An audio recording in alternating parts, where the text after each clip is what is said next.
আসসালামু আলাইকুম। Welcome to new channel TSB total solution plus. আশা করি আল্লাহর অশেষ রহমতে তোমরা সকলেই খুব ভালো আছো।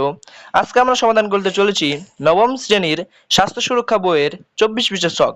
তো চলো প্রথম ছক শুরু করা যাক। ছকে বলা হয়েছে স্বাস্থ্য অধিকার রক্ষায় আমাদের ভূমিকা কি কি। স্বাস্থ্য অধিকার রক্ষায় তোমাদের যেসব ভূমিকা রয়েছে সেগুলো আমরা নিচের ছকে লিখলো। স্বাস্থ্য অধিকার রক্ষায় আমাদের ভূমিকা: ১. স্বাস্থ্য অধিকার রক্ষায় এলাকায় লিফলেট বা পোস্টার বিতরণ করব। ২.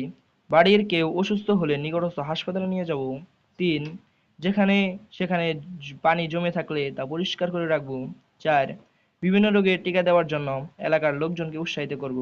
৫. প্রতিবেশীরা যদি স্বাস্থ্য সংক্রান্ত সমস্যার সম্মুখীন হয় তাহলে প্রয়োজনীয় পরামর্শ দেব।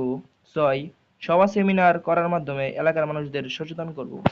পরিবারের অসুস্থ ব্যক্তির পরিচর্যা ও স্বাস্থ্য অধিকার রক্ষায় আমাদের কাজ: পরিবারের কেউ অসুস্থ বা বয়স্ক ব্যক্তি থাকলে তার প্রতি যত্নশীল হব। ২. বয়স্ক ব্যক্তি যদি বেশি অসুস্থ বোধ করলে তাকে নিকটস্থ চিকিৎসা কেন্দ্রে নিয়ে যাব। ৩. বয়স্ক ব্যক্তিকে সবসময় পরিষ্কার পরিচ্ছন্ন কাপড় পরিধান করাবো। ৪. বয়স্ক ব্যক্তিদের ভিটামিনযুক্ত খাবার খাওয়ার জন্য বিশেষভাবে তাগিদ করব। ৫. বয়স্ক ব্যক্তিরা সময়মতো খাবার ও ওষুধ খাচ্ছে কিনা সেদিকে লক্ষ্য রাখবো। ৬. বয়স্ক ব্যক্তিদের সকালে ও বিকালে হাঁটা চলার জন্য সাহায্য করব।